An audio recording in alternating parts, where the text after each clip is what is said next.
Hey, what's up, everyone? Welcome into the Vegas Insider YouTube channel. I am Tom, and today we're going to be going over a pretty big event in mixed martial arts that is UFC 265, and the headline is going to be Derek Lewis taking on Cyril Gane. And today I'm joined, as always, by our combat sports betting expert, Adam. Adam, how are you? Are you ready for Saturday's event? Extremely ready. It's a fun heavyweight showdown in the main event, so that's all you can ask for. It's probably going to be a inside distance finish, so can't wait. Oh yeah, and we'll get to that in a minute. Then we got a couple other fights on the main card. Jose Aldo is going to be fighting Pedro Munoz. We have Angela Hill, who seems to be every other weekend fighting in the UFC. She's made the main card in this. We had a fight pulled, which we'll get to in a little bit. And then Song Yadong, Casey Kenny. So we got a couple good fights on the main card. Is there a fight outside of the main event that you think could challenge the main event for fight of the night, or one that you're just looking forward to in particular? I'm extremely hyped up to see Rafael Fisayev back in the cage. He's one of the most hyped prospects in the lightweight division, and he's coming into this fight on a three-fight win streak. So he's a really, really fun, exciting striker, and he's facing a veteran. So I think it's a good opportunity for him to kind of showcase where he's at and how he can do against a tougher competition. Let's go through the main card first, and then we'll go through the prelims if there's anything outside the main card that you think bettors should keep an eye on. But let's start with the main card first, and the first fight that's on schedule for the main card. Again, the main card will air on ESPN Plus at 10 p.m. Eastern Standard Time. That's Sung Yadong. He's going to be taking on Casey Kenny. And I was looking through some of the trends, and this seems like it's going to enter round three. Yadong entered round three in 4 of his last 5 fights, and then you have Casey Kenny, who has gone the distance in 3 straight fights. What is your breakdown of this fight, and where is your best bet lie for the opener of the main card on Saturday? I'm siding with Song Yadong in this one, simply due to the fact that it's probably mainly going to take place on the feet. Kenny is the better grappler of the two. He gets takedowns more frequently, but Yadong just has the advantage power-wise. He throws with much more intent to kill. It's as simple as that. And Casey Kenny is more like a volume striker who likes to win on the scorecards. At least that's what we've been seeing from him in the UFC. I do think actually he's only not gone the distance in one of his UFC fights. So that's pretty telling right there. But overall, I mean, looking at the data, Kenny, even though he's a volume striker, he doesn't have a wide strike differential, which means he almost takes as many shots as he lands. And that's not good against a big power striker like Yadong. So that's who I'm siding with. Okay, and looking at the odds now, and these will obviously change as we get closer to Saturday, but Song Yadong is the slight underdog at -105 with DraftKings. So basically, they're split right now. So if you do fancy one of those fighters, you might want to jump on them now because the odds could go in either direction by the time Saturday gets here. Then we have Angela Hill taking on Tessia Torres. And Angela Hill, like I mentioned earlier, she seems to be fighting almost every other weekend in the UFC. She's had a lot of fights under her belt. She's now on the main card. Looking at some of the trends, Hill, she's gone the distance in 4 straight fights, whereas Torres has gone the distance in 6 of her last 7 fights. So what is your best bet for the Angela Hill versus Tessia Torres bout? Is it the fight going the distance, or is there a winner that you have an eye on? I would probably side with Chiesa Torres simply because this is actually a rematch. They fought back in 2015, I believe. And Torres got the better of Hill there with her clinching game and her grappling. And I don't think either fighter has actually evolved a lot since. Maybe Hill has evolved a bit more. But Hill is still one of those fighters that if she fights an opponent that's going to be pressing her up against the fence, that's not going to allow her to stay at a range and just pick her opponent apart, she rarely does well in the scorecards. And I think Tisha Torres has the perfect style to counter her ranging striking style. Okay. And I'm looking at some of these odds here. The total round is over 2.5 at -435. So if you're looking at the distance market, that might be too expensive. And then you look at Torres. Right now, she's currently the favorite at -135. So a lot better value in that market as opposed to the round total.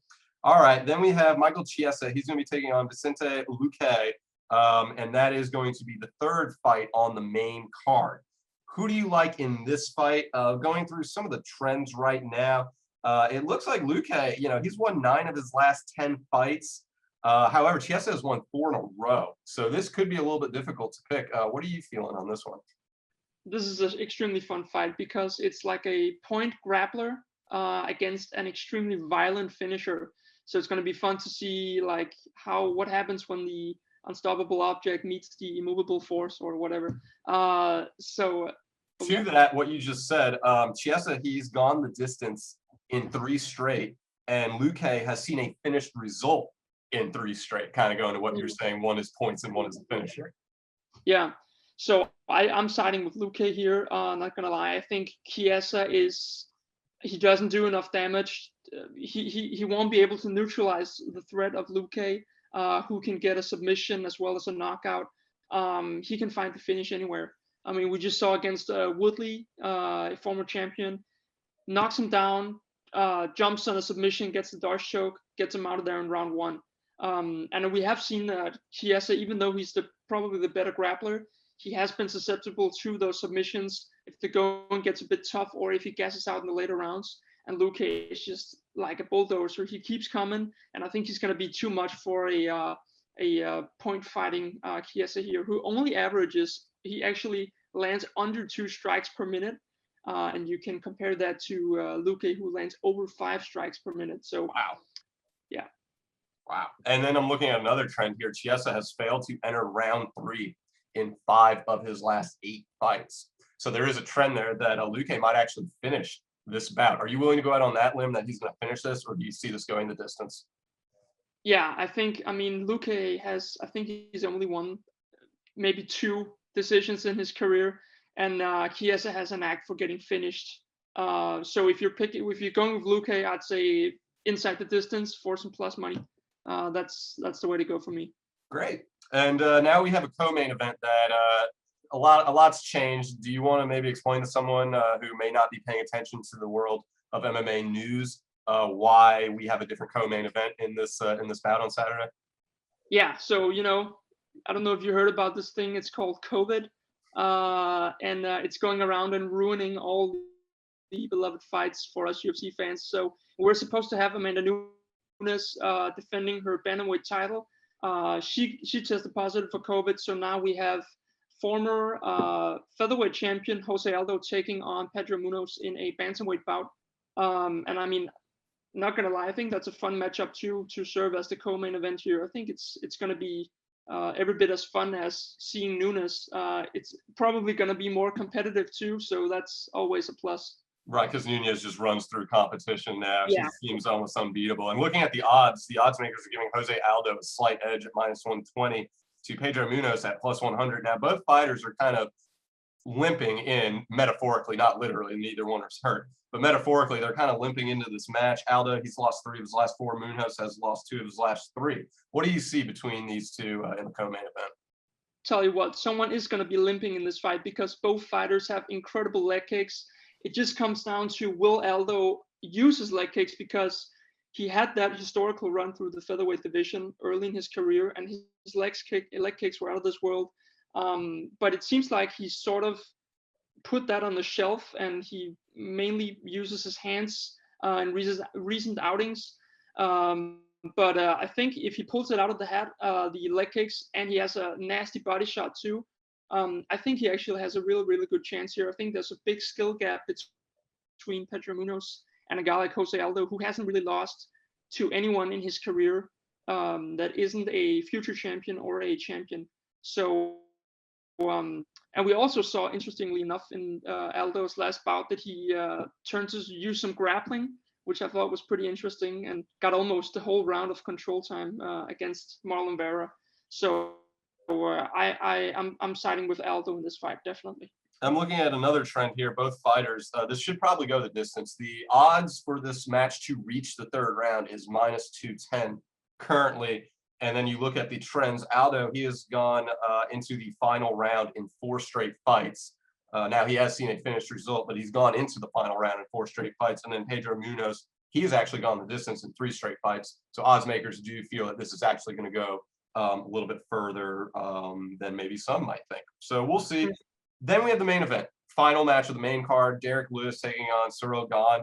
This is going to be a fun one, I think. Brutal. You got two big guys in there throwing haymakers. So what are your thoughts on this main event match? I believe it's for the interim heavyweight championship, if I'm not mistaken. So championship bout, it's going to go 5 rounds. Well, I don't know if it's going to go 5 rounds, but it's scheduled to go 5 rounds. What is your take on this fight? Is your best bet in the round total market, the distance market, a winner? Break it all down for us, Adam. What do you got for the main event? The best bet has to be, for me, Derek Lewis by knockout. I don't see how you can go any other way. I mean, Cyril Gane, he's an extremely, extremely talented fighter, but he just doesn't have that finishing ability that Lewis has. And we've seen before Lewis been down on the cards, losing every single round, and then he just turns it all around with one big shot. We just saw it against Curtis Blades, and we saw it against Alexander Volkov too.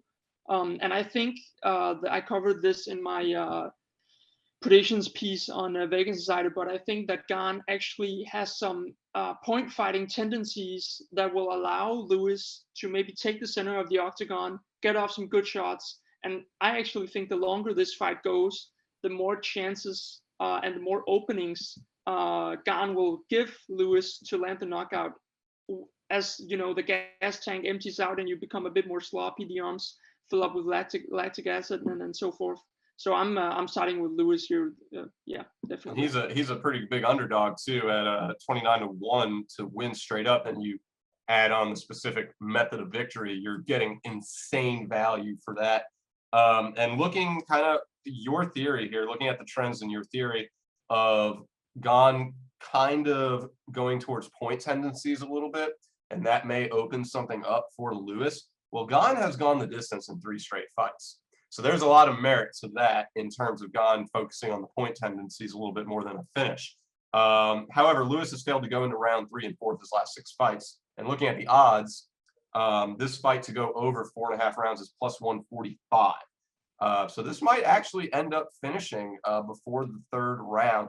Do you see Lewis getting a quick knockout by quick rounds 1 or 2? Or do you think that in order for Lewis to win this fight via knockout or just a stoppage in general, it has to go into rounds 3, 4, or 5?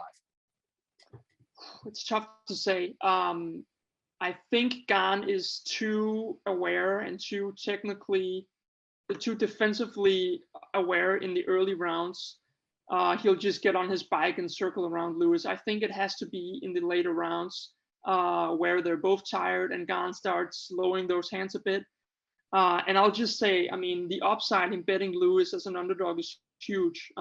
He cashes like in 70% of the times he's the underdog, and you have a huge return if you were to have bet him as the underdog in every one of his outings where he's listed as such. So I don't see any reason to go against that tendency here. Okay, and looking at a trend here too, Derek Lewis, he has seen 4 of his last 5 fights end in round 2 when facing an orthodox opponent. That's very interesting. Also, Derek Lewis has failed to go the distance in 4 of his last 5 fights when he is the underdog. So there's a couple things there, yeah, supporting Derek Lewis ending this fight early as an underdog and against orthodox opponents, which Gane is. He is an orthodox opponent, so it should be interesting. So we got through the main card. Before we get to your best bet of the night, anything in the prelims stand out? Maybe the early prelims? Is there a fight, maybe 2 fights, or any certain markets that you think bettors should be aware of before we reach the 10 p.m. mark for the pay-per-view? I think the feature prelim, we already covered it a little bit with Rafael Fisaev, the very high lightweight prospect. I think that's a good fight, but I will say that this the early prelims and the preliminary card is stacked with fights between fighters with very few UFC outings, and I rarely like to get involved with those because the data, the statistics for each fighter is kind of unreliable. So I like only getting involved with fights where each fighter has had at least maybe 3 UFC fights. It just makes the data a little bit more consistent. But yeah, again, I think Tessia versus Bobby Green is a very, very fun matchup, and I would actually maybe sprinkle a little bit on Green here, because we know that the hyped prospects tend to be just over or undervalued a lot, and it's not like Fasayev hasn't lost, and actually people are saying that he's this striking wonder, but he's only had 4 fights, and Bobby Green has the better striking numbers with a lot of losses. So I think that's kind of interesting to point out. Yeah, right there.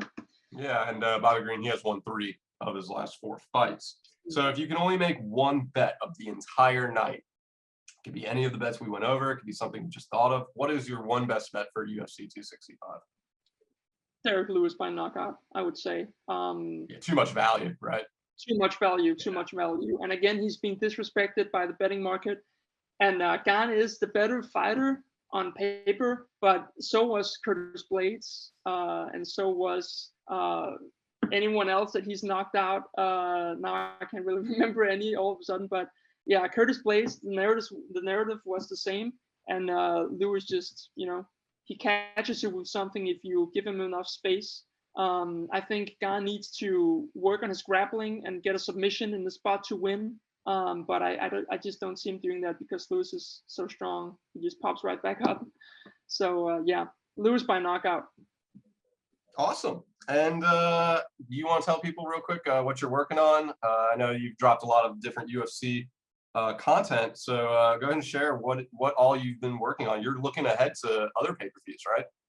Sure thing. I up on Vegas Insider, I got odds analysis for most scheduled pay-per-view events. You can go check out my work there, and I will be predicting and picking the fights on almost all fight nights and all pay-per-view events. So if you're looking to make some money, go check out my predictions there. And yeah, that's pretty much it.